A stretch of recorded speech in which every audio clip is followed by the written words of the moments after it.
TV Câmara, Campinas.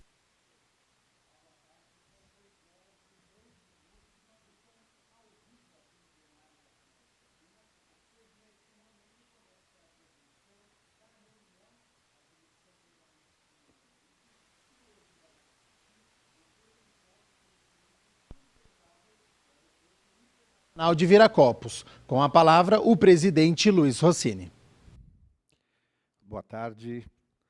Estão dando início à 9ª reunião ordinária da Comissão de Meio Ambiente da Câmara.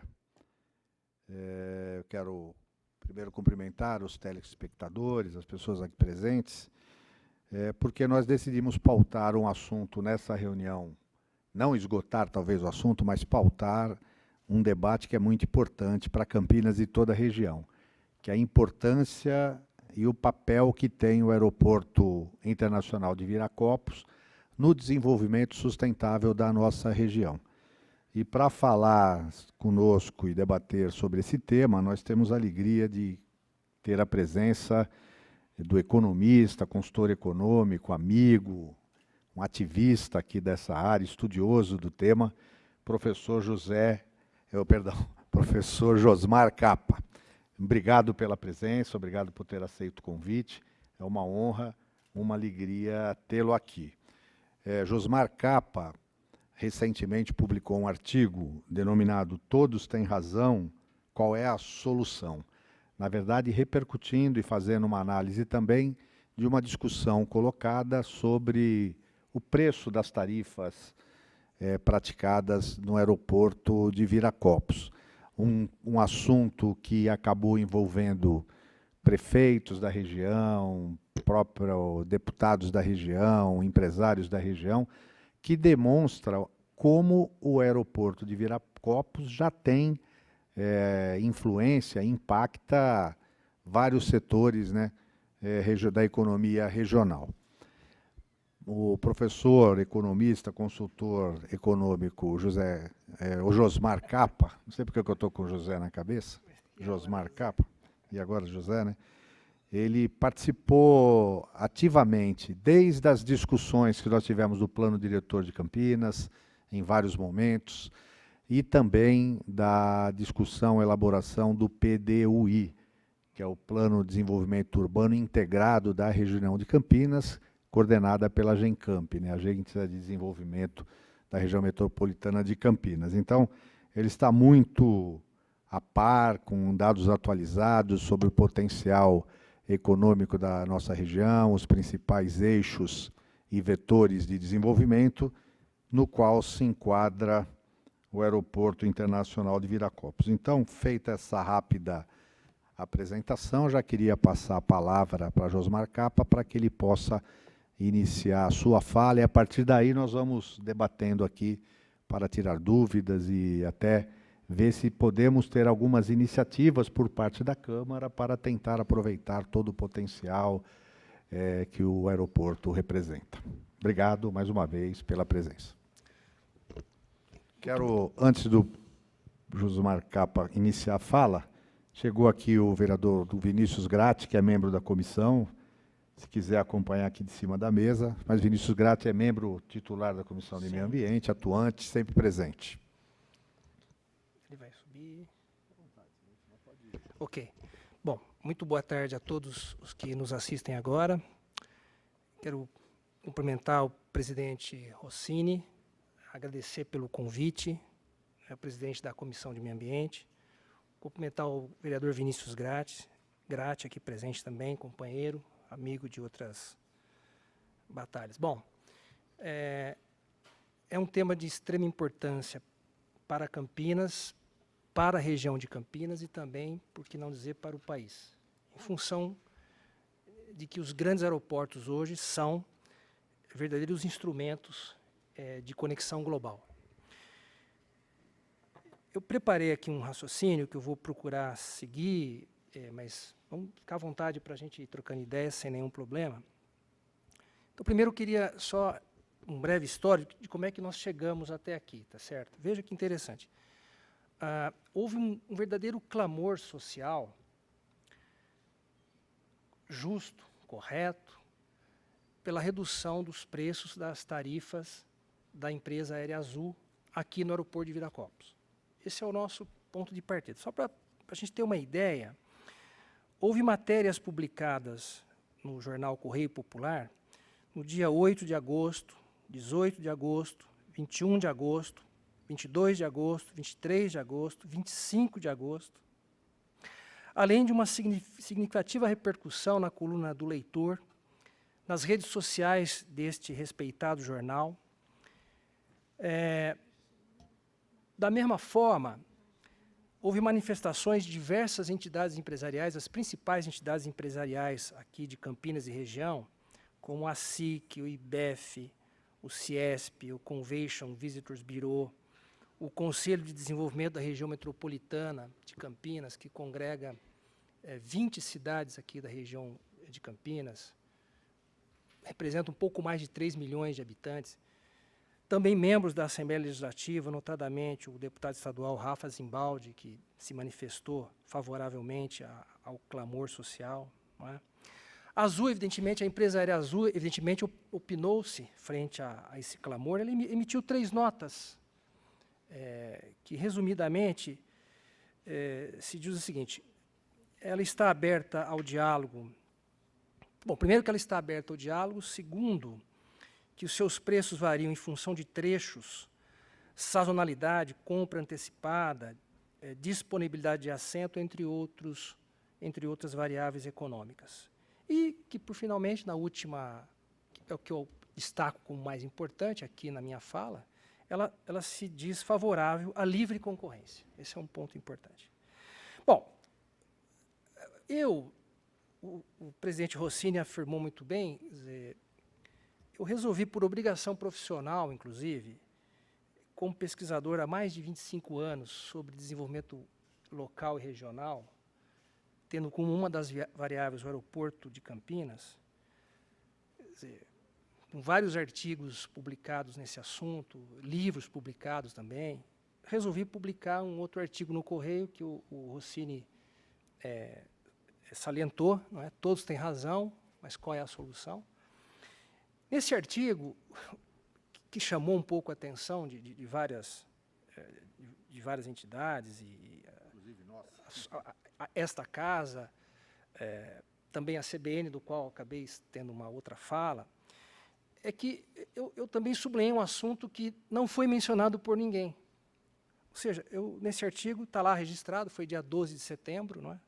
De 2019, eu sublinhei o seguinte, que todos têm razão, inclusive o cidadão de baixa renda, da macro-região de Campinas, que raramente demanda o transporte aéreo, por ser de baixa renda, mas, frequentemente, utiliza o transporte rodoviário para Campinas.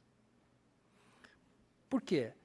Pela ampla oferta de serviços públicos e privados que esta cidade oferece à região de Campinas nessa dimensão macro-metropolitana.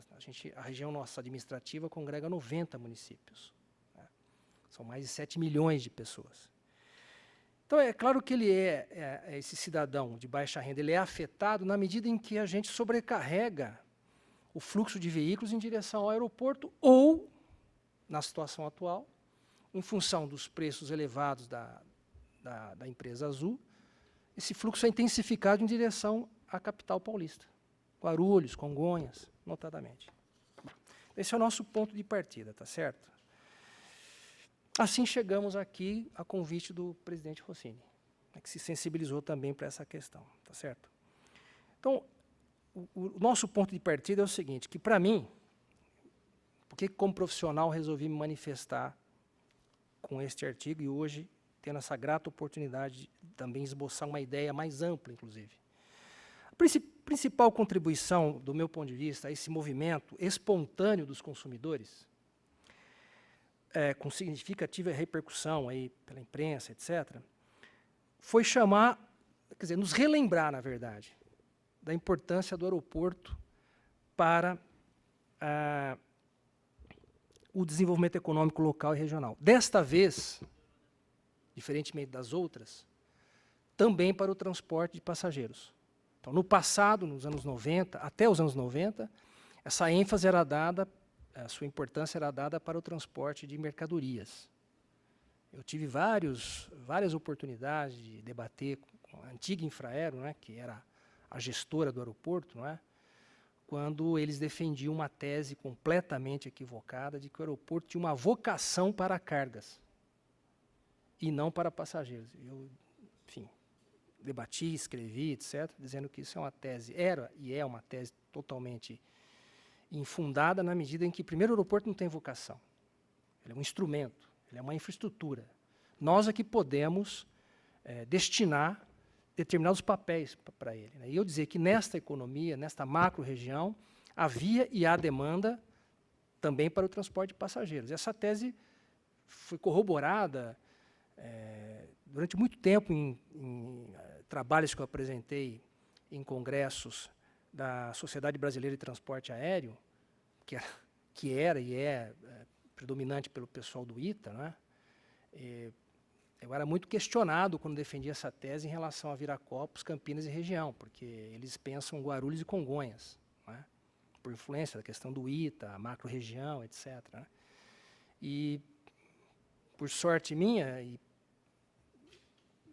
por não sorte deles, quando a Azul veio para cá em 2008, apenas uma empresa aérea nos levou de uma média de passageiros anual transportados de 900 mil para 10 milhões de passageiros. Apenas uma empresa aérea, a Azul, certo? Então, isso ficou provado a partir de 2008, quer dizer, deixou de ser uma questão teórica, um problema, porque o estudo particular de Campinas região, etc., e passou a ser uma verdade, né? Bom, o problema, então, veja bem, acho que, assim, para fechar essa introdução, a principal contribuição desse movimento espontâneo dos consumidores foi chamar a atenção atual para a importância do aeroporto de Viracopos no nosso desenvolvimento econômico local e regional, não é? O problema é que o imbróglio financeiro, jurídico-financeiro, em que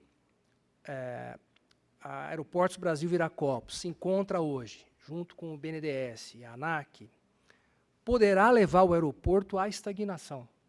Esse é o ponto importante, atual do debate. Poderá levá-lo à estagnação pelas razões que eu vou discorrer aqui, pelo tempo que o presidente me concedeu, né? Isso vai tornar ainda mais complexa a situação atual dos consumidores. Olha, se hoje nós estamos preocupados porque a tarifa é elevada, com esse aeroporto estagnado, a Azul pode fazer duas coisas. Duas coisas, do ponto de vista da análise econômica. Portanto, não é bola de cristal, tá certo? Ela pode fazer duas coisas. Primeiro, ela pode não reduzir os preços de suas tarifas, como eu já mencionei no artigo, porque pode haver ali o que se chama economia de acordo tácito entre as próprias empresas aéreas. É quando você divide o mercado realmente. Então, né? Segundo, ela pode reduzir as suas atividades aeroportuárias aqui no aeroporto, caso ele entre em processo de estagnação. Ou, uma outra hipótese, ela pode até ir embora para outro aeroporto. Por que essas duas possibilidades? Quer dizer, não reduzir a tarifa, reduzir as suas atividades ou transferir-se para outro aeroporto. Porque, veja, enquanto eu vou discorrer melhor a ideia, tá? Mas a síntese é essa. Enquanto nós não destravarmos o imbróglio jurídico-financeiro atual, que não é um problema apenas da Aeroportos Brasil Viracopos, BNDES e ANAC, é um problema do conjunto desta sociedade. É um problema econômico, pela importância do aeroporto na própria economia, no funcionamento da economia, de uma economia globalizada, que eu vou discorrer melhor aqui, tá certo? Essa é a ideia que eu vou discorrer melhor. Bom,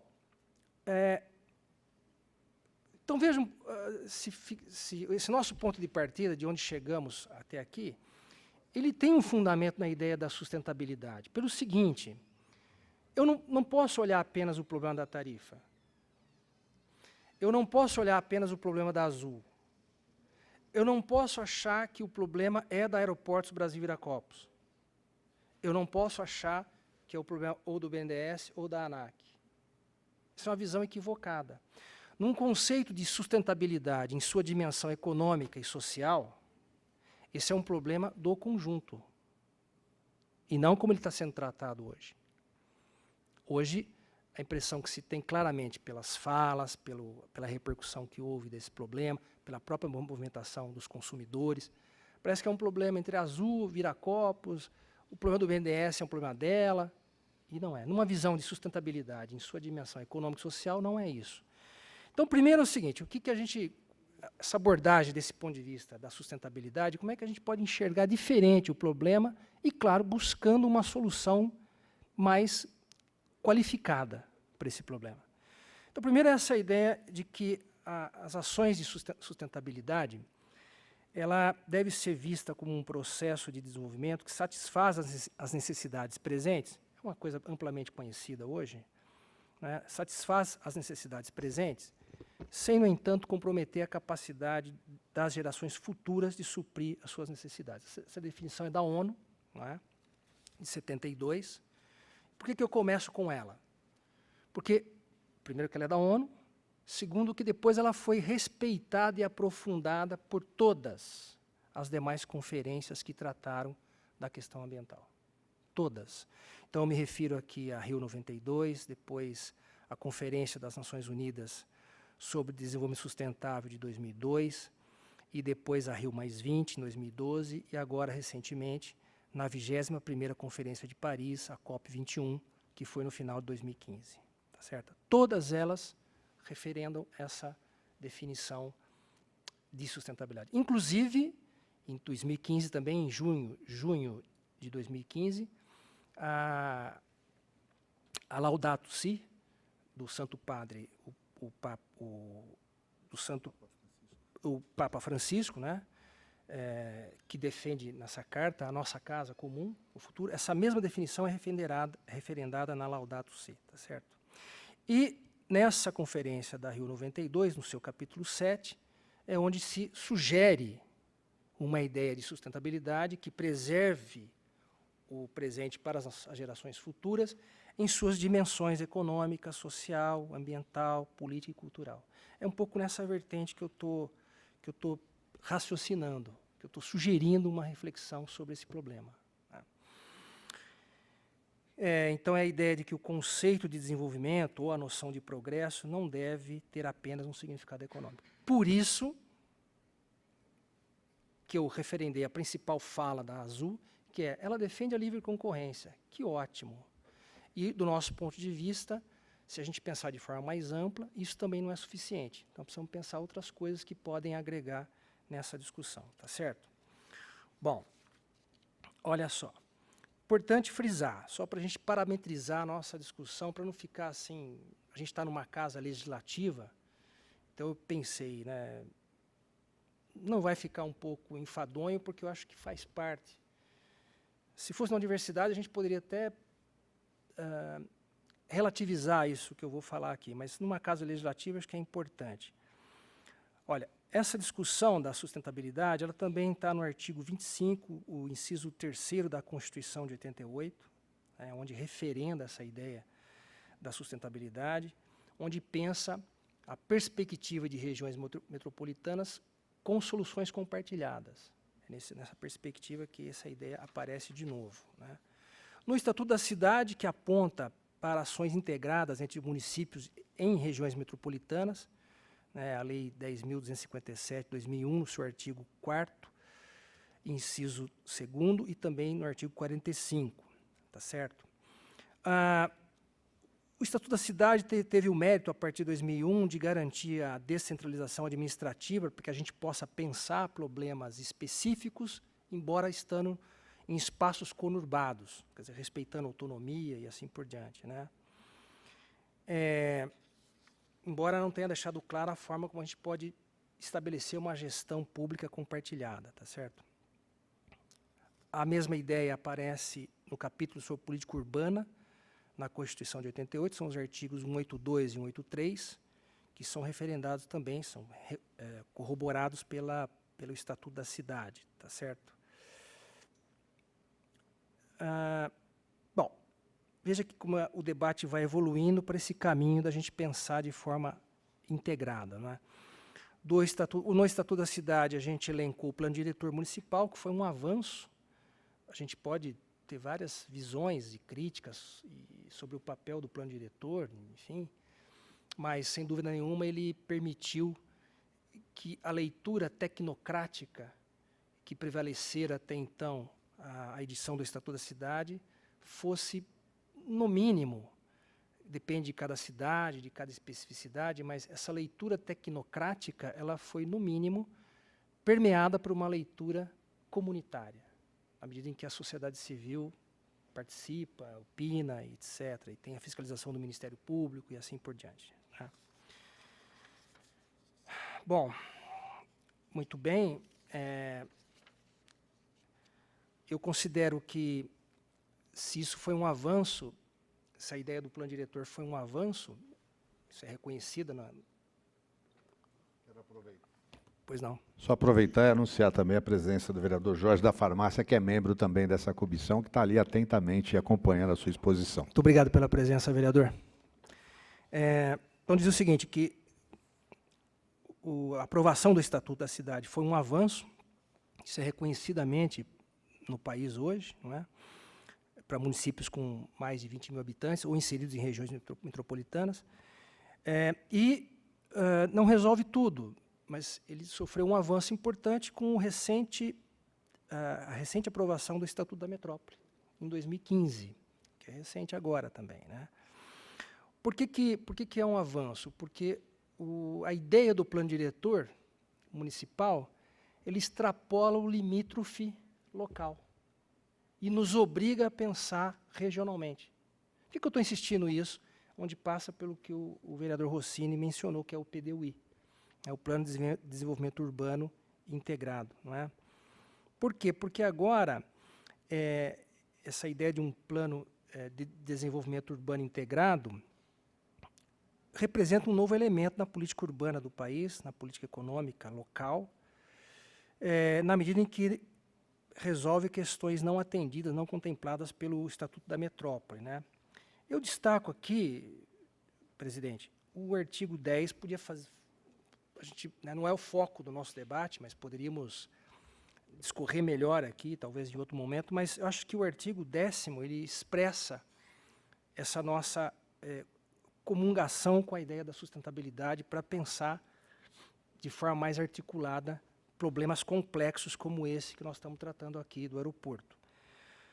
O que diz o artigo 10, o 10º artigo? O Estatuto da Metrópole estabelece que as regiões metropolitanas e as aglomerações urbanas deverão contar com um plano de desenvolvimento urbano integrado, aprovado por lei estadual, sob pena do governador do Estado incorrer em improbidade administrativa prevista no artigo 21º do Estatuto da Metrópole, nos termos da Lei 8.429, de 2 de junho de 92. Interessante também, que vai mais além, que não é só o problema da improbidade administrativa, é o problema de você não participar de recursos federais. Você tem um problema dentro do atual Pacto Federativo. Então, mais do que uma obrigação institucional, tem também uma penalidade, que é essa coisa de não participar do Pacto Federativo, tá certo? Então, aí chegamos ao ponto onde eu gostaria de salientar. Ele expande o plano diretor para um plano metropolitano e aí abre uma melhor condição de pensarmos problemas comuns. O Viracopos é um problema comum. Ele é um problema e uma solução ao mesmo tempo. Depende de como é que a gente pode enfrentá-lo, tá certo? Então, na medida em que o Estatuto da Metrópole automaticamente amplia a discussão do plano local para um plano fora dos limites municipais, para um plano regional de forma articulada e integrada, esse novo instituto jurídico nos permite, então, pensar o nosso problema atual também, tá certo? Eu vou dar alguns exemplos depois aqui, né? Bom, então eu deixo uma reflexão aqui para a gente pensar, que é o seguinte: quais são as implicações, então, políticas, econômicas e sociais, tendo em vista a noção das dimensões da sustentabilidade referendada pela ONU, de atuações de gestões pública e privada desconectadas de problemas e soluções comuns em regiões metropolitanas. Diante de uma economia global e de impactos ambientais também globais. Por que essa questão? Porque hoje, cada vez mais, são questões, a economia e a sustentabilidade, aí não é só o meio ambiente, mas é o conjunto das questões, então é a questão social, é a questão política, é a questão ambiental, é a questão econômica. Ela é, diante dessa sociedade global, ela é reclamada cada vez mais pela sociedade civil. Hoje, pela internet, nós estamos conectados o tempo todo. O que acontece em qualquer lugar do mundo, a gente sabe agora. Não é? Também pela ONU. Eu vou discorrer mais adiante. A ONU criou um recente programa agora, em que ela apresenta uma série de princípios de ações sustentáveis, que envolve a questão política, a questão econômica, a questão ambiental, a questão cultural, vai por aí fora, direitos humanos, uma série de itens. Pois bem, 170 bancos aderiram a tais princípios. 170 bancos. Que congregam 47 trilhões de dólares em termos de conjunto. Significa dizer o seguinte, esses bancos podem ou não financiar determinadas economias, se estiverem mais distantes dos princípios da ONU ou mais próximos dos princípios da ONU. Isso são novidades. São novidades. Né? Também podem não financiar empresas, grandes empresas, que têm na inovação tecnológica o foco de seus negócios. Então, daí essa ideia, quer dizer, quais são as implicações políticas, econômicas, sociais de gestões públicas e privadas desconectadas dessa questão atual. Né? Bom, alguns alertas, eu elenquei alguns aqui pensando para a gente refletir. Né? Olha que interessante, alguns alertas sobre sustentabilidade, para a gente não ficar assim, puxa, é um debate teórico, ou sei lá, qualquer coisa do gênero. Né? Bom, em 2017, a Union of Concerned Scientists, quer dizer, a União de Cientistas Preocupados, divulgaram em 2017 o segundo alerta global, 25 anos depois do primeiro, que foi em 92, onde quase 2.000 cientistas na primeira edição, depois na segunda mais de 15.000 cientistas, envolvendo 184 países, publicaram a carta denominada Alerta dos Cientistas do Mundo para a Humanidade, um segundo aviso. Então, eles colocam várias questões, né, que são as grandes ameaças ao aquecimento global, as constantes emissões de carbono geradas pelo uso de combustíveis fósseis, práticas agrícolas não sustentáveis, desmatamento descontrolado, falta de água doce, a perda de vida marinha, as crescentes zonas mortas de oceanos, além de uma coisa boa e, ao mesmo tempo, problemática, que é o crescimento populacional, que adicionou-se em mais de 2 bilhões de pessoas desde 92, um aumento de 35%. Por que eu digo que foi um alerta apontado pelos cientistas e, ao mesmo tempo, é bom e é ruim? É bom porque significa que a vida humana progride, a vida humana supera importantes doenças. É ruim, como diz a carta Laudato Si, que pelo atual padrão de consumo que nós temos, é um padrão exacerbado que sobrecarrega o meio ambiente. Esse é o paralelo que se faz com os dois documentos. O segundo alerta, a ONU lançou neste ano, não é, como eu acabei de mencionar, a defesa de ações e princípios de combate às mudanças climáticas, como, por exemplo, a redução de emissões de carbono. Tá? E aí a gente tem aquele conjunto de bancos, os maiores do mundo, com esses 47 trilhões de dólares que aderiram a tais princípios. O terceiro alerta, a COP21, né, agora da Convenção agora de Paris, né, de 2015, também referenda essa ideia do problema do aquecimento global. Né. Destacou-se nessa conferência o acordo multilateral, que envolve a capacidade de cada país reduzir a emissão de gases do efeito estufa e a adoção de medidas que criem mais resistência dos ecossistemas e das cidades aos impactos do clima, tá certo? Bom, aí tem aqui uma série de, eu vou pontuar alguns só, mas você tem uma série de outros movimentos que são organizados pelas redes sociais, né? justamente pressionando para essa questão do aquecimento global, dentre outros motivos dessa ideia do problema das ações climáticas, né? Você tem o movimento na Inglaterra, notadamente na cidade, na capital, em Londres, a Extinction Rebellion, não é? O XR. Esse movimento, que se reúne em vários países por meio de redes sociais, organiza movimentos nessa linha de combate às ações do aquecimento global, tá certo? Então, por exemplo, um deles fecharam a BBC de Londres recentemente, por entenderem que a BBC de Londres não está cumprindo, não está pautando matérias, ou seja, não está sendo idônea, na visão deles, de fato, tratar a temática da forma correta. Não é? Então, eles entendem que o acordo feito pela Inglaterra para reduzir a emissão de carbono até 2050 pode totalmente ser antecipado para 2025. Fecharam o aeroporto de Londres, né? O aeroporto de Londres está no centro de Londres. Ele movimenta quase 5 milhões de pessoas, tá certo? Quase 5 milhões de pessoas. Pelo mesmo motivo, para chamar a atenção. Seria um Congonhas nosso, por exemplo, muito bem no centro da cidade, né? E para chamar a atenção para essa questão das emissões de carbono e da questão do efeito do aquecimento global, tá certo? Bom, no caso do Brasil, o que a gente pode assistir como alerta do que eu estou chamando dentro dessa ideia da questão da sustentabilidade, né? Eu vou apenas enumerei alguns, para não fugir do nosso foco, tá certo? Então, o que a gente tem no Brasil? Evidente que aqui é uma questão muito pessoal minha, tá certo? A gente está aberto a refletir sem nenhum problema. Eu sei que tudo que a gente fala do governo federal hoje é polêmico, então, aqui eu já deixo claro, essa é a minha opinião.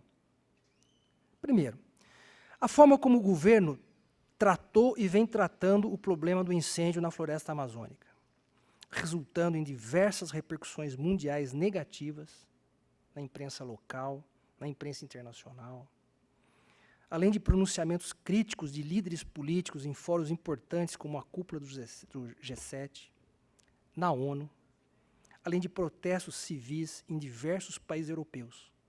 Por quê? Aí, olha, assim, eu não quero nem trouxe dados aqui, porque não é o nosso foco, mas porque os dados também são, de certa forma, desencontrados. Então, de repente, em algumas estatísticas parece que o incêndio não é tão maior do que foi em governos anteriores. Mas eu entendi que os protestos, as preocupações, essa repercussão mundial, foi pela forma como foi tratado. O incêndio pode até ter sido menor do que outros anos, não importa se foi maior, se foi menor. Mas a forma de abordagem do problema, totalmente equivocada, é que chamou a atenção do mundo para o problema e a importância da floresta amazônica para o mundo, não só para nós. Certo? Quer dizer, então, a ideia é o futuro da Amazônia que está em jogo, não é só o problema do incêndio, pela forma como foi tratado pelo governo atual. Então, chamou a atenção do mundo. A forma como o governo federal vem tratando também o problema do vazamento de petróleo nas praias do Nordeste. Ali eu enxerguei lentidão para agir, informações desencontradas. Teve aí, em uma semana, fiquei sabendo que 2 eram os culpados, numa semana. Agora acharam um terceiro. Falta de transparência e omissão junto aos voluntários, aos nordestinos, que se expuseram ao produto sem uso de equipamentos adequados, porque ali é a sobrevivência deles. A praia é a sobrevivência deles. Isso também trouxe repercussões negativas na imprensa local e internacional. Por que eu estou destacando isso? Vou argumentar mais adiante, mas já elenco. Porque isso afugenta investimentos produtivos. Então, não são só os bancos que não financiam quem está distante desse problema da sustentabilidade. São empresas que têm, na inovação tecnológica, o seu foco de crescimento, de desenvolvimento futuro, de perspectiva futura, é que também procura outros países com mais sustentabilidade. Né? Envolve a questão da marca, a questão do produto, né, o marketing vinculado à ideia ambiental. Então, uma série de questões. Tá certo? Bom, soma-se a essa forma de abordagem de dois problemas apenas que eu mencionei, para a gente não perder o nosso foco. Né? Quando eu olho para a economia do século XXI, que eu vou detalhar em seguida, uma economia globalizada, o que a gente teve aqui no Brasil? Teve uma recessão econômica entre 2015 e 2016, com PIBs de menos 3,8 em 2015, menos 3,6 em 2016. Depois tivemos estagnação econômica entre 2017 e 2018, com PIBs de 1% e 1,1%, respectivamente. Por outro lado, como decorrência dessa própria situação macroeconômica, o desemprego oscila entre 12 e 13 milhões de pessoas, e quando ele oscila para baixo, quando ele reduz, a gente tem o quê? Predominância de empregos temporários, informais, precários e autônomos, segundo o IBGE, com uma média de R$ 1.500 de salário. São empregos de baixos salários, inclusive, além de precários, baixos salários. Bom, pergunto o seguinte, então, para a gente avançar. Diante desse cenário, o que a gente pode fazer em Campinas e região para promover desenvolvimento local e regional, atrair e expandir empresas, com o intuito de gerar emprego, renda, tributos? Quais são as condições, os instrumentos, as possibilidades que nos permitem pensar em tais ações locais e regionais? Aí a gente entra na segunda parte aqui da minha fala, tá certo, Rossini? Que é um pouco entender, então, esses desafios dessa economia globalizada e as suas relações com o problema da sustentabilidade, clamada por diferentes agentes econômicos, sociais e políticos, tá certo? Em síntese é o seguinte, essa economia globalizada, vou fazer uma síntese para a gente não perder o nosso foco. É uma economia, no século XXI, organizada por grandes empresas, que tem, na inovação, na produção e na comercialização de mercadorias em escala mundial, o seu foco de atuação. Certo? As demais empresas são agregadas a essa grande rede de empresas nessa escala global. Esse é o grande diferencial que mudou em termos de dinâmica econômica. Então, assim, não são só nós, os cidadãos, as pessoas que estamos conectados aí 24 horas por dia por meio da internet. Não. A inovação também está, a produção também está e a comercialização também está. Tá certo? Esse é um ponto legal. Bom, isso nos obriga sempre a pensar de forma sustentável. Não dá para ficar pensando problema A ou problema B. Por quê? Porque o que rege a materialidade dessa economia em redes mundiais é a competitividade sistêmica. Então, resumindo, o que é a competitividade sistêmica, né? Por exemplo, aqui na nossa região, vários agentes econômicos, políticos, a imprensa, a própria a Confederação Nacional da Indústria, dentre outros, né, salientam que nós aqui temos uma malha rodoviária fantástica, que destoa do restante do país. Isso é verdade. Excelente, que bom que nós temos essa possibilidade. O problema é que, veja, se a gente pensar dentro dessa ideia da competitividade sistêmica, acoplada à ideia da sustentabilidade, não adianta eu ter uma rodovia que me permite trafegar 120 km por hora, se nos momentos de pico, seja de manhã, às vezes no meio do dia, às vezes à tarde, eu ando a 80. Ou seja, na competitividade sistêmica, não adianta eu falar, eu tenho o aeroporto de Viracopos, eu estou próximo do Porto de Santos, eu tenho altas estradas, eu tenho mão de obra qualificada, excelentes universidades. Isso não adianta, o pensamento isolado não resolve mais o problema. Porque nós precisamos de conectividade. Quer dizer, é uma economia ágil, veloz. A gente tem uma idade semelhante, quer dizer, antigamente, se a gente pegar as reclamações dos consumidores no passado, era o problema de assistência técnica, né? Então, sei lá, você comprava qualquer produto, uma máquina de lavar roupa, por exemplo. Ia chegando próximo do vencimento da garantia, dava um problema. Você ligava na assistência técnica. Tanto é que várias empresas, né, de TV, refrigerador, máquina de lavar, enfim, eletrodomésticos em geral, tinha uma rede de assistência técnica no Brasil. Tem ainda, mas hoje é menos. Você comprava, vinha lá, no cartãozinho da garantia, vinha lá, assistência técnica pelo Brasil. Você fala, pô, que beleza, se eu me mudar para a Bahia, eu tenho uma assistência técnica, né? Hoje, a principal reclamação é assim, eu compro pela internet, eles não cumprem o prazo combinado de entrega. E eu fico nervoso porque eu já paguei pelo cartão de crédito e não recebi o meu celular, a minha televisão, o meu tênis, o meu tudo. Está assim. Por quê? Porque falta conectividade. Você vê que interessante? Olha, só para vocês terem uma ideia, uma coisa assim, que a gente é dificuldade até imaginar, mas eu vou usar um exemplo só, porque eu acho que é o melhor exemplo que explica o que eu quero dizer aqui dessa economia em redes mundiais. A Airbus, com o avião A370, que é o maior do mundo hoje, é um verdadeiro hotel, um hotel ambulante, tá certo? Um hotel aéreo, né? Capacidade para 500 pessoas. Esse avião envolve 50 mil peças, partes e insumos. Só de rebites, são mais de 10 milhões, que são rebites colocados de forma automatizada. De onde vêm essas peças todas? A Airbus tem 7 parceiros estratégicos no mundo, que são os que desenvolvem a concepção do produto. E depois ela tem mais de 130 parceiros que executam o produto. É o sujeito que produz o rebite, é o sujeito que faz a carenagem e assim por diante. Quem que congrega tudo isso? O que é feito, produzido de forma virtual, concebido, perdão, de forma virtual, não é? Produzido de forma dispersa entre esses 130 países. O que congrega isso? São os meios de transporte. Tá certo?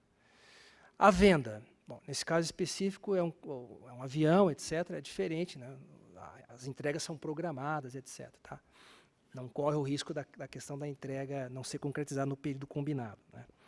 Mas, veja, então, nos leva à ideia da sistêmica, né? Mas os rebites, as peças para o avião, sim, né? Claro, se não chegar, para tudo, exatamente. Bem observado. Se não chegar, para tudo, tá certo? Então, veja onde nós chegamos, né? 50 mil itens, você imagine o que é congregar tudo isso, tá certo? É essa economia. E assim vale para a televisão, vale para o automóvel, vale para... Enfim, né? Bom, outro exemplo que a gente pode entender dessa economia moderna e dessa dinâmica urbana moderna é a movimentação de pessoas, né? Os deslocamentos diários, para a gente entrar aqui também um pouco na coisa real mais aqui, né? Então, hoje, no século, aquele movimento, aquele deslocamento que nós tínhamos no século XX, quer dizer, casa, trabalho, casa, ou sai de casa, vai para a escola e volta para casa, isso modificou-se totalmente, tá certo? Hoje, a gente sai de manhã, vai para o trabalho, almoça fora do trabalho, tem reunião externa, volta para o trabalho, vai para a escola, volta para casa à noite. Olha quanta coisa, né? Eu, por exemplo, cansei de ter aluno que morava numa cidade, trabalhava em outra, estudava aqui e voltava para sua casa à noite. Isso durante a semana, de segunda a quinta, porque sexta-feira eles saíam da faculdade e iam para a balada. Então ele ia para uma outra cidade ainda, para depois voltar para casa. Isso é todo dia, certo? Uma coisa fantástica, né? E as empresas hoje, elas operam aqui, no caso das empresas, esse deslocamento também. Nós temos empresa aqui na região de Campinas que acessa o aeroporto diariamente, cerca de 3 vezes por dia. Diariamente, para levar produtos, trazer produtos e assim por diante. Todos os dias da semana. Todos os dias da semana. Né? Bom, somente a Bandeirantes aqui, diariamente, ela registra 500 mil viagens por dia, percorrendo aqui 13 municípios regionais, sendo 5 da própria região metropolitana, tá certo? Bom, o nosso transporte público, no nosso caso de Campinas, só ele envolve 7 bilhões e meio de reais, com investimentos aí de cerca de 1 bilhão de reais, não é?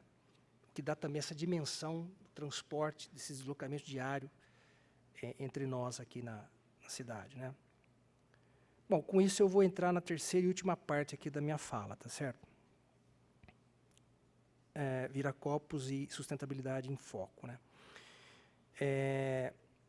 Então, no que se refere à ideia da sustentabilidade local, eu quero destacar algumas coisas aqui para a gente poder encaminhar para o raciocínio final. Primeiro é o próprio transporte público, do qual mencionei agora, né, com 7 bilhões e meio de reais em investimentos e mais quase 1 milhão de investimentos.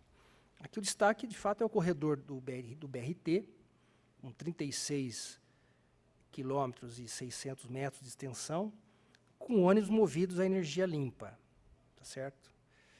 Segundo, é o próprio projeto de lei que está nessa casa, que é o projeto de lei estufa, do efeito estufa, né? Esse é um exemplo, é o exemplo melhor que eu pude pensar. Por quê? Primeiro, pelo seguinte, ele está tramitando nesta casa nesse momento, tá certo? É um projeto, então, que trata das mudanças climáticas e ações a serem realizadas para a emissão dos gases de efeito estufa, né? Bom, aí você tem as várias metas aqui de redução e assim por diante, tá certo? O que eu queria destacar foi o seguinte, que esse produto... Então, às vezes a gente fala assim, mas eu estou fazendo um raciocínio de sustentabilidade que envolve ações integradas, para fugir simplesmente de enfrentar o debate a partir das tarifas. Eu tenho razão nessa perspectiva de abordagem, por quê? Porque o que foi feito até agora sobre isso? Todo mundo foi no alvo, nós queremos conversar com a Azul. A Azul falou, não vou conversar. Ela emitiu as 3 notas que eu mencionei e disse que está disposta a favorável à livre concorrência. Então eu falei, que ótimo que ela é favorável à livre concorrência, porque é aí que a gente vai poder pensar melhor. Certo? Então, nós vamos querer conversar com a Azul, de repente ela pode até atender. Pode até atender. Mas, como economista, eu sou, infelizmente, a dizer, olha, ela pode atender por uma questão de benevolência, de marketing, solução de crise, problema de propaganda e marketing.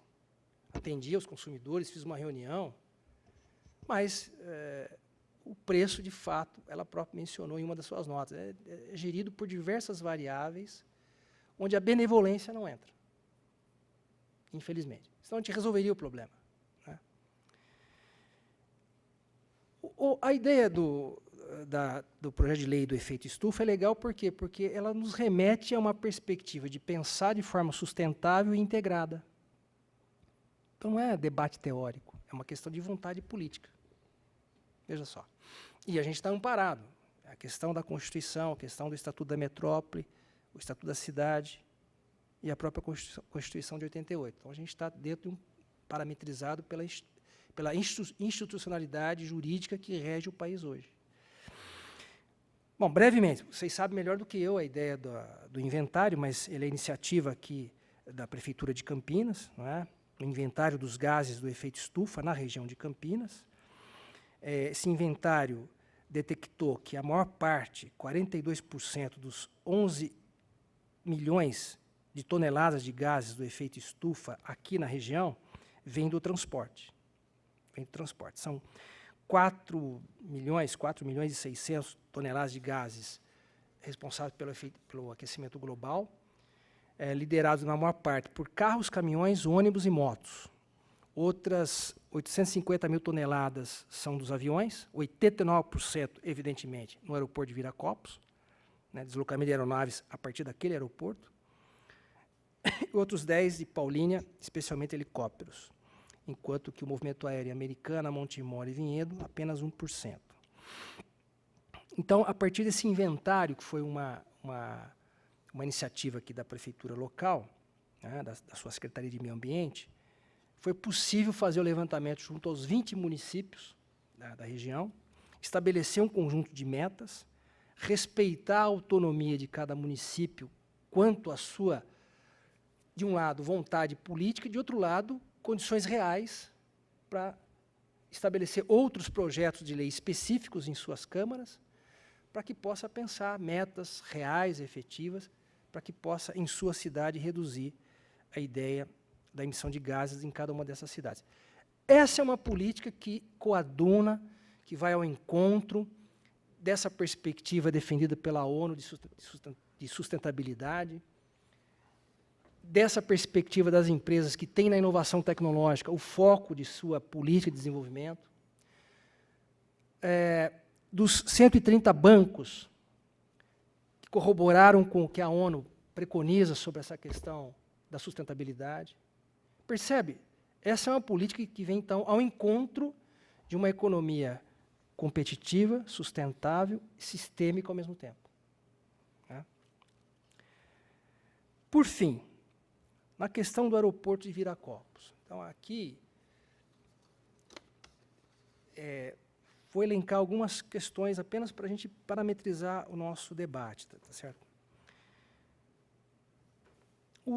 Os grandes aeroportos, eu tive a honra, enfim, a felicidade aqui na vida acadêmica e profissional de publicar em 2013 o livro Aeroportos e Cidades no Século XXI, onde certamente é um trabalho pioneiro que envolve a questão, que insere o aeroporto no debate sobre o desenvolvimento local e regional, né, nessa perspectiva sustentável.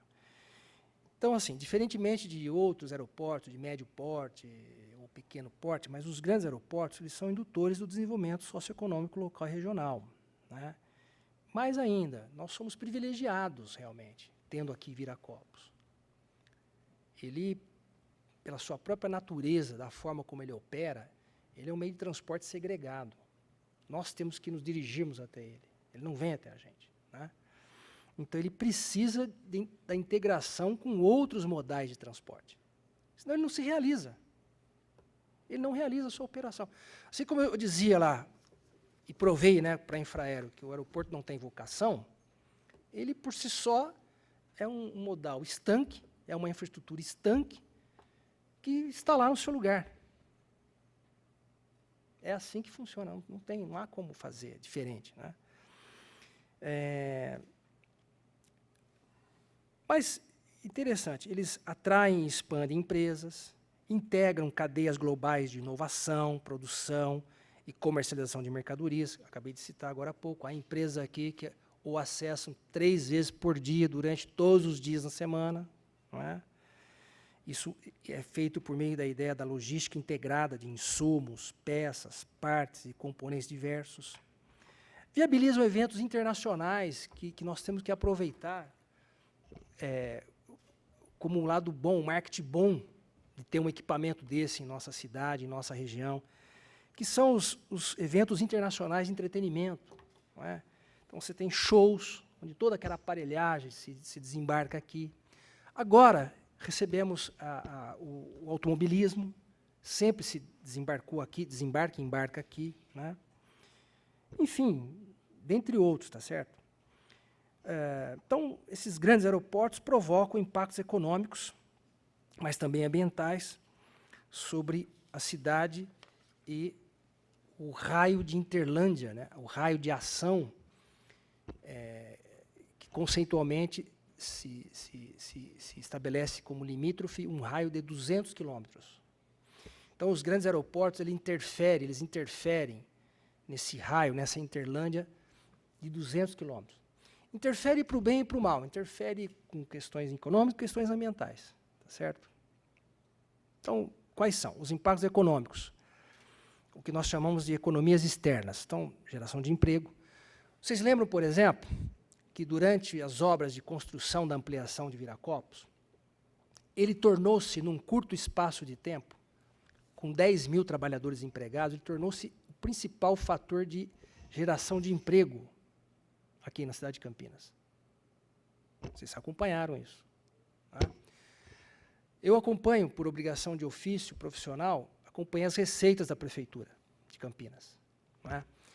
A geração a receita histórica de Campinas, de 95 para cá, eu vou falar de cabeça agora, tá certo? Mas ela tinha, sim, ela tinha no ICMS o seu principal fator gerador. Com a concessão de Viracopos em 2012, feita a transição, assumiu em 2013, e dado o evento das obras de ampliação, o aeroporto de 2013 para cá, antes da crise, naturalmente, tornou-se o principal gerador de ISS-QN da Prefeitura de Campinas. Então, ele mudou uma trajetória que vinha desde 95, que era assegurada pelo ICMS, e transformou o ISS-QN como o principal fator gerador. E ele foi um dos principais responsáveis. Não foi o único, naturalmente. Você tem as ações da Secretaria de Finanças, foram várias também, que corroboraram para que esse perfil mudasse. Mas, certamente, o aeroporto, com essas obras de ampliação, foi o responsável por essa mudança de tendência. Foram 5 milhões de reais, em média, por ano, né, de ISS-QN. E eu estou citando um item que foram as obras de ampliação. Tá certo? Então, emprego, renda, impostos, receitas, né? Atração e expansão de empresas, vantagens comerciais, além de crescimento de setores do comércio e serviços diversificados. Aí você entra turismo, hotelaria e assim por diante. Gastronomia, de certa forma, né? Mas também tem certas deseconomias externas, que a gente não gosta muito de citar, mas porque ela é desagregadora, ela afugenta investimento, né? São os problemas, por exemplo, de roubos de carga, que é uma coisa assustadora. Para nós é inovador, né? Os 2 roubos que tivemos aqui recentemente, aquele de Guarulhos, é uma coisa fantástica, uma coisa de cinema. Sim. Aquilo dá para fazer um filme, né? No caso de Guarulhos, por exemplo, até agora não acharam as barras de ouro. Bom, os impactos ambientais, esses são os mais complexos. Aí, veja como é interessante a gente raciocinar aqui. Por quê? Porque se nós não fizermos nada, naturalmente os impactos ambientais se sobrepõem aos impactos econômicos. Esse é um ponto importante. Então, o que nós temos aqui? Olha só, poluição atmosférica, sonora, visual, congestionamento nas suas vias de acesso, desapropriações de edificações e terrenos, além de acidentes no seu interior e nas suas proximidades, alterações no solo, nos recursos hídricos, na fauna, flora, nos tipos de construções e elementos arqueológicos no entorno do aeroporto. No entorno do aeroporto. Veja, então, que os impactos ambientais podem, não estou dizendo que irão, mas podem se sobrepor aos impactos econômicos. E o pior, foi o que eu estava afirmando no começo da minha fala, que o imbróglio atual, em torno das passagens das tarifas da empresa Azul, chamou atenção para o fato de que Viracopos pode entrar em processo de estagnação. Então, é uma coisa dialética, né? Assim como uma única empresa, a Azul, fez com que ele saltasse 900 mil passageiros em média por ano para 10 milhões até 2015, pode levá-lo não. Quer dizer, hoje representa a única empresa que, de fato, o sustenta desse ponto de vista de dinamismo. Mas essa única empresa também que o levou a esse mesmo patamar pode, por uma razão econômica, não de benevolência, a procurar outros aeroportos mais competitivos. Por que isso é possível? Porque, enquanto o imbróglio jurídico-financeiro entre a Aeroportos Brasil Viracopos, o BNDES e a ANAC não for destravado, porque hoje isso é uma coisa, tornou-se uma coisa complexa. A dívida junto ao BNDES adquiriu uma dimensão financeira. Ela passou de uma questão econômica e adquiriu um componente financeiro, ou seja, ela cresce mês a mês pela variável contratante. Então, enquanto ficar ninguém paga ninguém, a dívida cresce. Como os demais aeroportos no país estão concessionados para outras iniciativas privadas, aqui no Sudeste, Galeão, Confins, Guarulhos.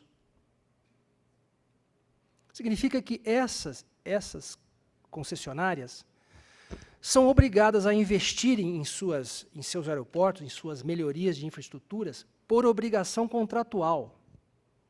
Não é benevolência também. Então, olha só que legal. Aqui, Viracopos não só parou de investir, não atrai outras empresas aéreas. Isso é o lado invisível da coisa. É para quem só acompanha mesmo, quem acompanha a situação. O lado visível foi, fechamos o terminal de desembarque. Por redução de custo. E também porque perdeu passageiros para Guarulhos e Congonhas. Eu vou mostrar os dados aqui. Certo? Então vejam que a situação pode ficar pior. Se hoje a gente está triste porque a tarifa da Azul é cara, mas a gente pode ficar mais triste porque ela pode ir embora daqui, o aeroporto perde capacidade de transporte de passageiros.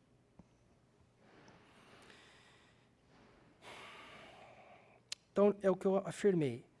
As concessionárias são obrigadas a investir por força de contrato, criam, nesse cenário, melhores condições para operações aéreas. Isso é um fator de atração de novas empresas aéreas. Porque a empresa aérea, A, B, C, D, ela também não tem paixão pelo Viracopos ou pela concessionária. Ela tem paixão para quem oferece melhores condições de operacionalidade e custos. Né? Então, Viracopos pode deixar de ser atrativo frente a esses demais aeroportos concessionados. Né? Então, nesse cenário, foi o que eu disse na minha introdução. A empresa Azul poderia atuar em outro aeroporto, como hub, porque teria melhores condições para manter os seus preços de tarifas, melhores condições para operar, ou até redução de serviços aeroportuários. Né? Se os demais aeroportos, com melhores investimentos, melhor capacidade tecnológica, conseguem oferecer um preço menor, por que ela vai insistir em Viracopos? Não pode ser por benevolência. Tá certo?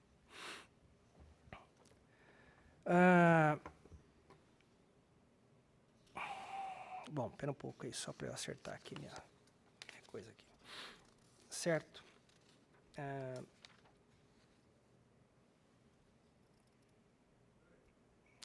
Então, muito bem.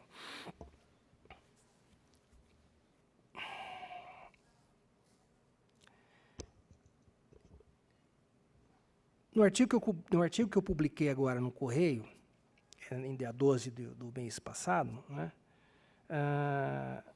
eu coloco essa questão, que a questão da redução dos preços, ela independe da própria Azul. É uma questão que envolve as variáveis de competitividade da própria empresa, a sua composição de custos e a concorrência com as demais empresas aéreas, tá certo? É o que eu disse, pode estar havendo um acordo tácito, não é? Segundo, olha que interessante, então aqui, presidente, é importante, a gente está numa casa legislativa, pública, eu não tenho procuração e nem estou aqui, quero deixar claro, não é? Nenhuma defesa da concessionária Aeroportos Brasil Viracopos. Tenho vários amigos lá, graças a Deus, formei vários amigos, mas não estou aqui fazendo uma defesa da concessionária. Né? Não tenho nem procuração para isso, não sou contratado da concessionária, muito pelo contrário. Aqui eu estou fazendo uma discussão sobre o aeroporto e o seu papel em Campinas e região. Tá certo? Mas tem alguns pontos com relação à concessionária que é importante que a gente mencione para parametrizar o debate. Olha que interessante. Aí eu quero chamar a atenção com isso, com relação ao problema da leniência, que nos levou ao tal componente financeiro da dívida, que é um cenário terrível. Então, olha só, a concessionária esperava, desde 2017, o decreto de relicitação por parte do governo federal. Certo? É o que regulamenta a relicitação. A relicitação, você vê, eu fui prudente,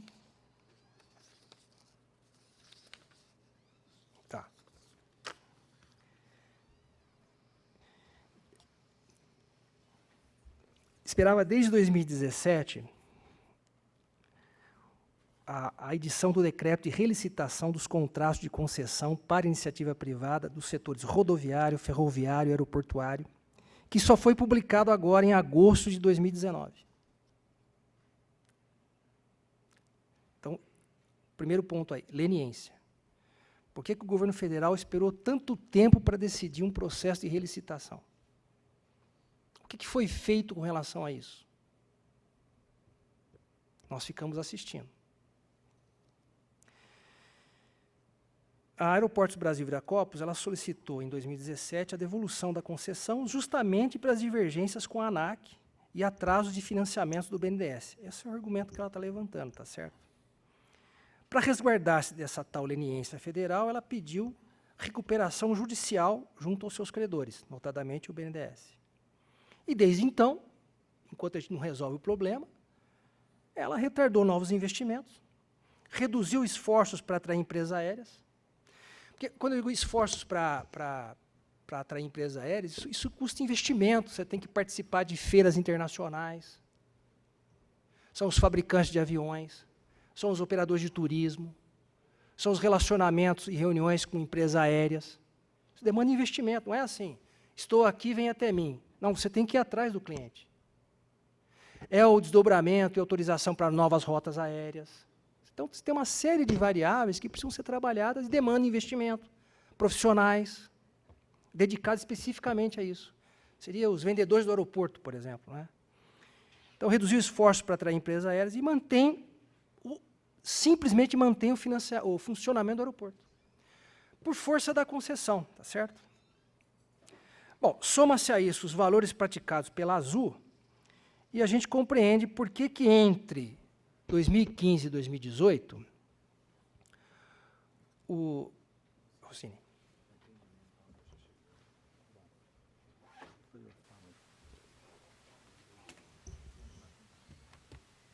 Obrigado, Jorge.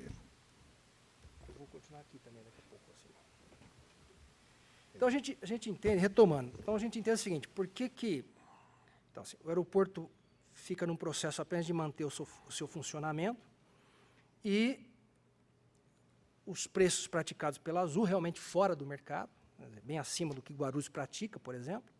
Então, a gente compreende por que entre 2015 e 2018, o movimento de 10 milhões e 300 mil passageiros em Viracopos, que era o de 2015, estabilizou-se na casa de 9 milhões. Certo? Estabilizou-se na casa de 9 milhões. Olha que interessante. No mesmo período, apesar da crise econômica do país, o aeroporto de Cumbica passou de 38 milhões e 300 mil passageiros para 41 milhões e 800 mil passageiros. E Congonhas, no mesmo período, também apesar da mesma crise econômica, passou de 19 milhões e 200 mil passageiros para 22 milhões e 100 mil passageiros.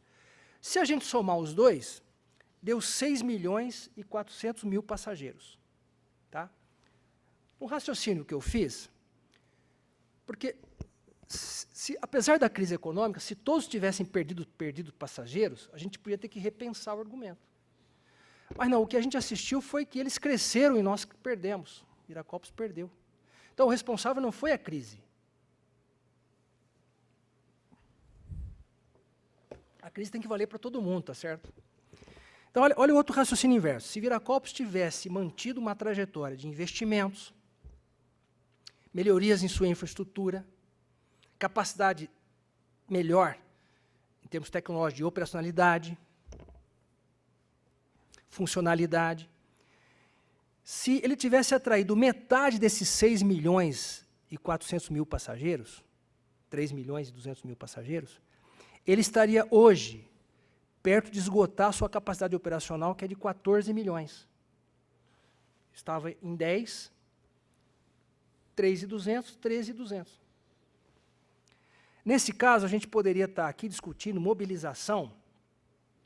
Olha que interessante. Mobilização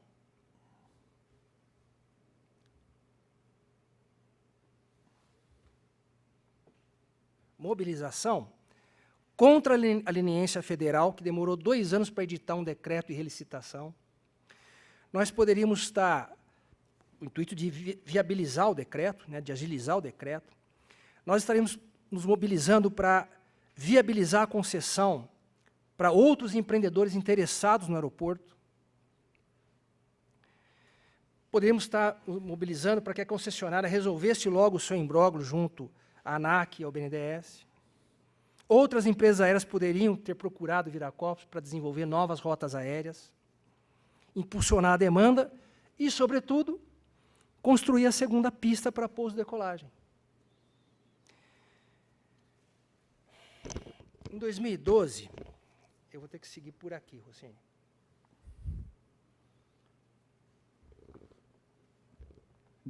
Nessa linha, depois eu queria fazer algumas perguntas, só para... Eu estou chegando à conclusão.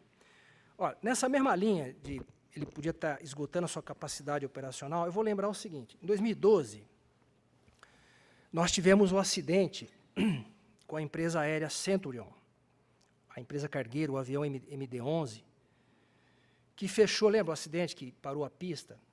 Foram 45 horas, eu publiquei um artigo também no mesmo ano sobre isso. Ele fechou Viracopos porque ele perdeu o trem de pouso em decolagem na única pista que o aeroporto tem. Viracopos ficou fechado por 45 horas, né, porque opera apenas com uma pista. Prejudicou 40 mil passageiros naquele momento. Cancelou-se 507 voos e gerou prejuízo de 20 milhões de reais, segundo a ABAR. Elevou os custos operacionais dos despachantes aduaneiros de mercadorias que operam nesse aeroporto, que tiveram que fazer deslocamentos para outros aeroportos. E para as empresas da região, a situação só não foi pior, né, ela pôde ser contornada, porque as empresas aqui da região operam no sistema just-in-time com estoques mínimos de 5 dias. Tá? Tudo isso exatamente porque nós não tínhamos e não temos uma segunda pista para pouso e decolagem. Tá certo? O que justifica a construção de uma segunda pista? É demanda. É obrigação do contrato de concessão, cuja síntese de sua contratuação qual é? A concessionária é obrigada a investir sempre quando a demanda estimada estiver perto da sua capacidade limite. Tá certo? Por isso que eu estou dizendo, se tivesse crescido, se tivéssemos perto da sua capacidade atual, a gente estaria fazendo outra discussão aqui, que era quem vai investir para que o aeroporto não pare. Grupos privados interessados atuais que já demonstraram interesse público em participar da relicitação de Viracopos. O consórcio Zurich Airport e a brasileira IG4 Capital, o Fundo Árabe Mudala de Abu Dhabi, a francesa ADP Airports Paris, a CCR, que também atua nessa área, a Inframérica e a espanhola Aena. Observe o seguinte, então, que com novos investimentos, haveria melhores condições, aí eu entro naquilo que a própria Azul defende. Então, com novos investimentos, melhorias em infraestrutura, haveria melhores condições para realizar o que a Azul deseja, a livre concorrência. Outras empresas poderiam competir com ela, né, discutir preço, outras rotas aéreas, e não simplesmente por uma questão de benevolência. Tá certo? Terceiro ponto do imbróglio. Essa é a natureza do imbróglio entre a ABV, a Brasil Viracopos, a ANAC e o BNDES. A ANAC diz o seguinte, ela não reconhece as ponderações da concessionária e solicitou a caducidade da concessão. Certo? Ela alega descumprimento de contrato e quer de volta ao aeroporto. O problema é que há uma dívida de 4 bilhões e meio. Era de 3 e pouco, já está em 4,5. Tá certo? A ABV diz o seguinte, não é verdade. A ANAC reduziu unilateralmente as tarifas de armazenagem, não pagou tarifas de armazenagem de cargas declaradas perdidas pela Receita, e isso criou, evidentemente, um descompasso na Receita. Por outro lado, o BNDES, por razões políticas, decidiu postergar novos financiamentos. Né? Então, temos aí o imbróglio, tá certo? Atualmente, o que a ABV diz? Ela vai pedir uma arbitragem nos tribunais cadastrados para fazer uma diligência sobre a dívida, porque, em caso de relicitação, ela quer ser reparada. Veja o imbróglio que nós estamos. Né? considera também que não estão definidas as condições pelas quais ela pode sair do processo de relicitação. Por que ela não pode participar? E se ela puder participar, em quais condições? Com a dívida apurada para ver quem ressarce quem. Daí a ideia da arbitragem, né? O presidente atual, né, o Gustavo, argumenta ainda que se fosse rediscutir essa questão da outorga, ela estaria com crédito ainda junto à ANAC, tá certo? Portanto, é uma coisa complicada, né? Por fim, veja, a fala do presidente é interessante, porque ele diz, olha, a impressão que se tem é que mesmo o aeroporto, estando num processo de paralisia, ele tem uma boa, e ele está correto, as pesquisas indicam que ele tem uma boa aceitação pelo seu público, em termos de prestação de serviços, né? Mas que, pela forma leniente, como está sendo discutida a questão na justiça, né, que é uma questão que entra naquela liturgia jurídica burocratizada, como é no Brasil, ele entende que ele está sendo empurrado para passar realmente a concessão adiante, sem que, de fato, se discuta quem deve para quem, quanto deve para quem, como vai ser ressarcido, né, ou se não deve, né. Então, assim, uma série de questões ainda não estão definidas. Então, isso sugere, por parte da concessionária, que ela não vai aceitar uma relicitação assim, pura e simplesmente, tá certo? Bom, com isso, eu diria o seguinte, né? Só para chegar para o final aqui, Rossini, é o seguinte, para a gente tentar encerrar aqui, tá?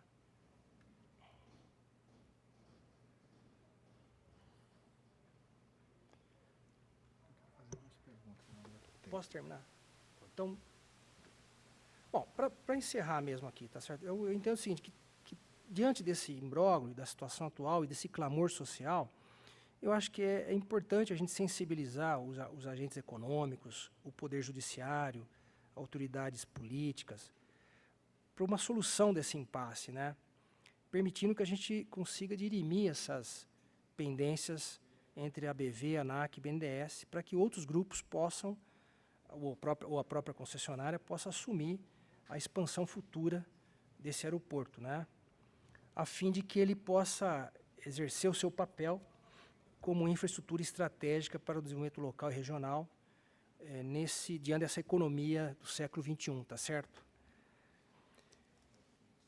É um pouco essa a ideia.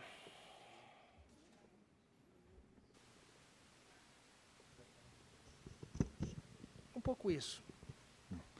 Legal, nós estamos aqui na Comissão de Meio Ambiente ouvindo Josmar Capa, e a ideia era a gente trazer aqui um assunto sobre o aeroporto de Viracopos, né, com foco da sustentabilidade. Antes de abrir aqui para a pergunta de quem está participando, Josmar, você fez algumas colocações que eu queria assim, rapidamente destacar.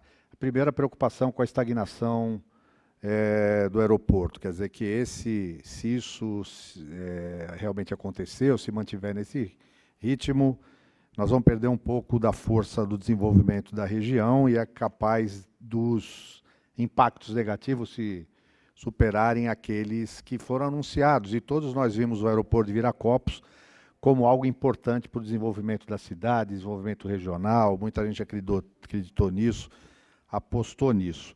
Mas, rapidamente, na sua visão, o que a gente precisa fazer para superar hoje, que se chamou de imbróglio e essa leniência, né, que parece que isso é condição até para a gente retomar a expansão do aeroporto, né, fazer dele que ele possa cumprir o seu papel. Enquanto você falava, eu tinha anotado algumas perguntas, assim, o que é necessário para atrair outras empresas, né, para, nesse ambiente concorrencial, de repente você não ficar dependendo só da Azul. E se nesse cenário isso afetou, assim, só o transporte de passageiros ou de carga está se comportando conforme o esperado? E eu lembro em alguma manifestação sua que você defendeu, inclusive, o trem intercidades, né? Porque o trem intercidades, além de talvez desafogar os eixos Bandeirantes a Anhanguera, né, de tirar ônibus em circulação, permitiria também a atração de passageiros, empresas para vir para Viracopos. Quer dizer, muitos usuários do transporte aéreo que hoje estão lá concentrados naquela loucura que é Congonhas, Guarulhos, talvez tivesse um modal que agilizasse, facilitasse, poderia ter também um incremento aí para ampliação de Viracopos. Então, sob essa perspectiva, assim, rapidamente, porque tem uma pessoa... Aliás, eu vou fazer o seguinte, já vou, além dessas duas perguntas, passa o microfone ali, se pudesse identificar, para que tenha uma pessoa que veio participar aqui do debate, é da região ali, pudesse fazer uma colocação. E aí, assim, eu pediria só a gentileza, além da identificação, nós temos um teto aqui que é até 16h30 do nosso horário, assim, para ser bem sucinto, para que ele possa completar na resposta. Mas, por favor, seu nome e a pergunta. Boa tarde, Rossini. Boa tarde, professor. Meu nome é Aníbio. Eu sou Primeira vez que eu vim no aeroporto de Viracopos foi em 1960 para ver um Boeing 707 da Varig, que meu pai me trouxe de São Paulo para cá. Na década de 70, eu atuei profissionalmente em Viracopos, na área aduaneira, e depois eu retornei à área aduaneira na década de 90, em 1995, 96, atuando mais firmemente na área de logística, onde eu atuei em empresas como Volkswagen, Motores Rolls-Royce, Goodyear e outras multinacionais que atuam em Viracopos. Eu conheço a expansão do aeroporto de Congonhas, o aeroporto de Guarulhos e o aeroporto de Viracopos. Em 2005, quando houve um incremento à desapropriação do aeroporto, da forma como tinha sido elaborado no decreto na década de 70, na época da Revolução, eu apresentei vários números aqui na Câmara Municipal, na Assembleia Legislativa, mostrando que o desenvolvimento do aeroporto de Viracopos, isso em 2005, o desenvolvimento apregoado pela Infraero, que queria justificar a desapropriação, era uma falácia. Por quê? Porque eu conhecia o movimento de Congonhas, o movimento de Guarulhos e o movimento de Viracopos. E eu via que Viracopos, desde então, não tinha condições de competitibilidade com o aeroporto de Guarulhos. Isso quando administrado pela Infraero ainda naquela época.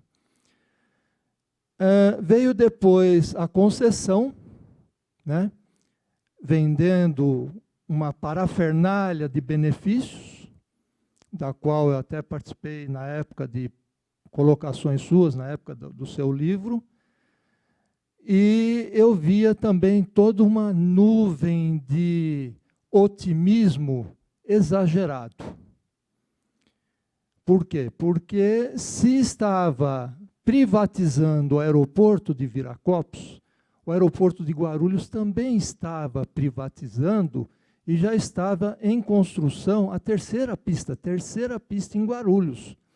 Então, ninguém na época falou, quando da privatização de Viracopos, a competitividade que haveria entre Guarulhos e Viracopos. E até então, Guarulhos ainda mantinha a maior tonelagem do Brasil na movimentação de carga. Passageiro, então, não tinha nem comparação com Viracopos, que Viracopos era ínfimo. E houve um boom de passageiros graças à Azul, né? Que hoje nós estamos vendo uma situação caótica aí de econômica. Infelizmente, nós estamos nessa situação no aeroporto de Viracopos. A sua colocação ela é muito realista, né? Mas nós temos que ser muito mais realistas agora, dentro de novas projeções. Primeiro, como atrair empresas para cá dentro de um país economicamente falido?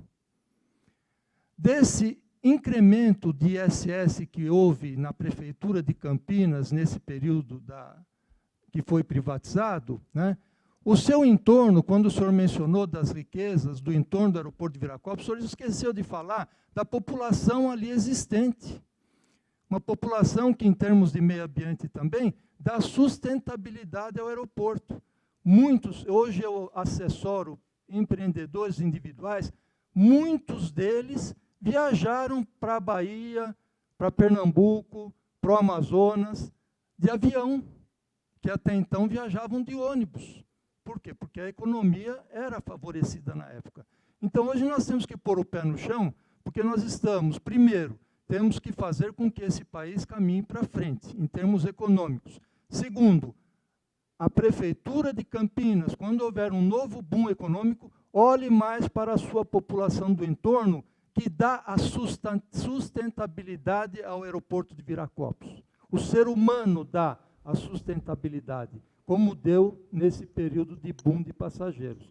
Então, é muito importante dentro dessa Comissão de Meio Ambiente e a sustentabilidade do aeroporto de Viracopos, para que olhe a população do seu entorno, principalmente, que desses milhões de reais do INSS, não foi investido um tostão no seu entorno para a população. É isso que eu queria colocar. Obrigado. Obrigado, Alípio. Então, pediria que o Josmar pudesse falar, né, diante desse cenário, as perspectivas e o que a gente precisa fazer para retomar o Viracopos e devolvê-lo a esse eixo de desenvolvimento sustentável. Perfeito. Que a gente espera. Bom, obrigado pelo comentário. Agradeço também ao presidente pela oportunidade. Bom, eu entendo o seguinte, que nós precisamos, do meu ponto de vista, no momento atual, nos sensibilizarmos para inverter a leniência atual de que o problema é somente entre a concessionária, o BNDES e a ANAC. Quer dizer, eu tenho certeza que ações que nós possamos pensar vai ter um clamor social, assim como a elevação do preço da tarifa teve. Primeiro ponto. Segundo ponto, para a gente atrair novas empresas aéreas, em infraestrutura aeroportuária não existe outra maneira a não ser investimento em infraestrutura. Melhoria nas condições de operacionalidade, claro, cada vez de preferência com preços cada vez menores, custo. Hoje nós temos, como mencionei na minha fala, 6 grupos interessados, 6 grupos estrangeiros interessados, né, em participar de uma nova relicitação. Para que isso possa ser feito, o imbróglio jurídico-financeiro precisa ser destravado, né, o mais breve possível. E daí, presidente, nós entendemos, tudo bem que o ambiente jurídico tem toda uma liturgia jurídica burocratizada, mas que nós estamos vendo no Supremo. A pauta pode ser construída a qualquer momento. Por que não no caso do aeroporto? Se nós deixarmos como está, de fato, talvez leve anos. Mas se a gente conseguir sensibilizarmos para o problema de que ele é um problema maior de importância para Campinas e região, não só entre os agentes envolvidos diretamente da questão jurídica, talvez a gente consiga acelerar uma decisão, que seja pró ou não a concessionária, aí independe. Agora, independente dessa questão aí da relicitação ou não, a construção dessa segunda pista é fundamental. Ela é fundamental, mas veja que, por força da concessão, ela só se concretiza quando houver demanda. Portanto, hoje, uma coisa está amarrada. Hoje ela está fora de precisa crescer a demanda para... Precisa crescer a demanda. E para crescer a demanda... Então, aí entra também, para finalizar, a gente tem ainda mais um tempinho, no ponto que você citou do trem. Né? O aeroporto é aquilo que a gente diz, né? Ele permite rapidez no ar, mas lentidão em terra, sobretudo quando se depende de um único modal de transporte, como aqui, que é o rodoviário, para conectar-se com a capital. Então, o trem intercidades, evidentemente, que é um outro modal que, ao se integrar ao aeroporto, pode ajudar a viabilizar a demanda, além do problema do imbróglio, claro. Não é? Então, eu entendo assim, há possibilidade de nós contribuirmos para destravar o imbróglio jurídico-financeiro, em prol do desenvolvimento de Campinas e região. E, naturalmente, as questões do entorno serão repensadas nessa nova condução, nessa nova configuração. Apenas lembro, o senhor, pelo jeito, também acompanha como eu, deve se lembrar muito bem. Houve um investimento de 100 milhões de reais naquele entorno, por meio do programa chamado VIP Viracopos, que levou água, luz, energia elétrica, saneamento, água, potável, etc, etc, etc.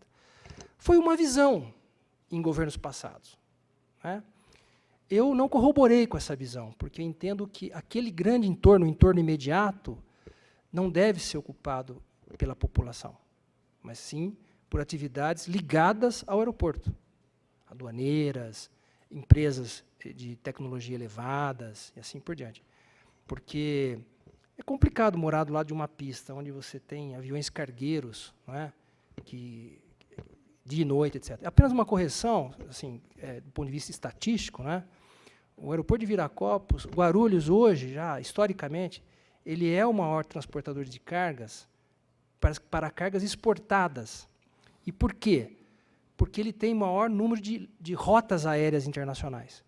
Enquanto que, para as cargas importadas, o aeroporto lidera no país, não é? Só perde para o Porto de Santos. Aliás, ambos, Guarulhos e Viracopos, perdem para Santos, para o Porto. Mas nas cargas importadas, Viracopos supera Guarulhos, exatamente pela configuração de rotas, e são cargueiros que operam, sobretudo, à noite. Você ainda me perguntou, Rossini, né, na questão do que é possível se fazer, eu disse. Né? Nada impede que nós conversemos com a Azul, não é evidente, nada impede que nós conversemos com a concessionária, não é? Mas entendo que essa sensibilização, essa pauta agregada, você mesmo mencionou corretamente a questão do trem intercidades, são pontos que viabilizam, que ajudam a destravar o problema, tá certo? Porque significa aproximar o aeroporto de outras possibilidades de conectividades, né? Além, evidentemente, de retirar tráfego rodoviário das estradas, tá certo? Então, quero agradecer a participação, estou à disposição. Tá bom. É que tá ao vivo.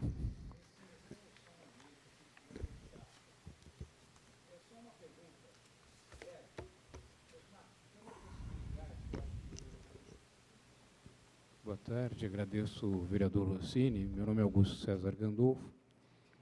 E da sua questão do imbróglio jurídico, Rossini, eu vou ser bem breve, assim, porque está concluindo, né? Com relação à questão do imbróglio, me parece que seria interessante, e eu falo na condição quem já litigou com o aeroporto, defendendo um vereador da casa aqui. Então, eu conheço um pouco o escritório que atende o aeroporto. Eu acho que seria interessante pensar numa possibilidade da mediação. Isso não é difícil. Tanto a Caixa Econômica Federal, o BNDES, têm ido por esse caminho. Eu acho que a ANAC também. E tem algumas restrições, mas acho que seriam superáveis. Talvez o aeroporto ainda não tenha tido essa luz. Só fica... Não tenha tido... Essa ideia. Da mediação. Essa ideia da mediação. Perfeito. Obrigado. Perfeito. Olha, nós estamos com o nosso tempo praticamente esgotado, mas eu quero agradecer Josmar Capa, que trouxe esse assunto para debate aqui na Comissão do Meio Ambiente. Agradecer o Gandolfo, o Alípio, né, pela presença e contribuição. Dizer que o objetivo de pautar esse tema foi exatamente esse, Alípio. Nós estamos diante de uma realidade que precisa ser melhor conhecida e enfrentada. A questão do aeroporto de Viracopos, a preocupação não pode se resumir apenas ao preço das tarifas praticadas pela única empresa hoje ali. É óbvio que oferecer tarifas menores tem um alcance social e pode estimular ainda mais o crescimento da demanda. Mas a gente está preocupado realmente com a população do entorno e da cidade de Campinas, no sentido que se criou uma expectativa, né, de geração de emprego, de oportunidades, de melhoria da qualidade de vida, em função de todo o investimento que foi ali feito, e que essa coisa está um pouco frustrada. Essa sensação de frustração é uma realidade. E como o aeroporto de Viracopos, como foi dito aqui pelo Josmar, é sim um indutor do desenvolvimento de Campinas, regional, impactando todas as cidades da região, a gente precisa recuperar isso, não pode perder esse potencial que ele realmente tem. Então, a partir da fala do Josmar, e explicando um pouco o que levou a essa situação, eu quero depois pegar mais alguns dados e, a partir da Comissão de Meio Ambiente, talvez preparar uma moção de apelo tanto ao Ministério da Aeronáutica, a ANAC, a concessionária, BNDES, enfim, aos agentes envolvidos nessa questão, para que rapidamente, talvez pelo caminho da mediação, a gente consiga encontrar um termo jurídico legal para dar anda. Nós não podemos ficar parados assistindo todo o investimento feito, todo esse potencial meio que relegado, né, a segundo plano, às calendas. Então, acho que já valeu, clareou bastante para nós e para quem nos assistiu aqui na Comissão do Meio Ambiente, a situação que se encontra hoje no aeroporto de Viracopos. Quero contar com a sua colaboração no sentido de ajudar a preparar um documento para ser, obviamente, assim, um instrumento político da Câmara, no sentido de cumprir o nosso papel, né? Defender o aeroporto, defender os interesses da cidade e da população do entorno. Então, com essa fala, eu agradeço, encerro a nossa reunião e terá certamente um desdobramento a partir disso que foi trazido aqui. Muito obrigado, boa tarde a todos.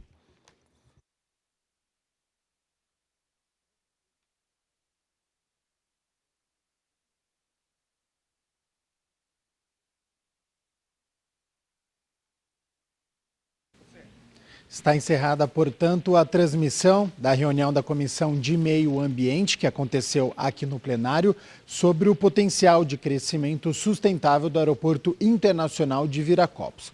A gente vai fazer uma pausa às 5 horas da tarde. Daqui a pouco começa a primeira parte da reunião ordinária sobre rádio amador e, em seguida, às 6 horas, tem a reunião ordinária de número 69. Então, não saia daí, continue aqui na TV Câmara Campinas.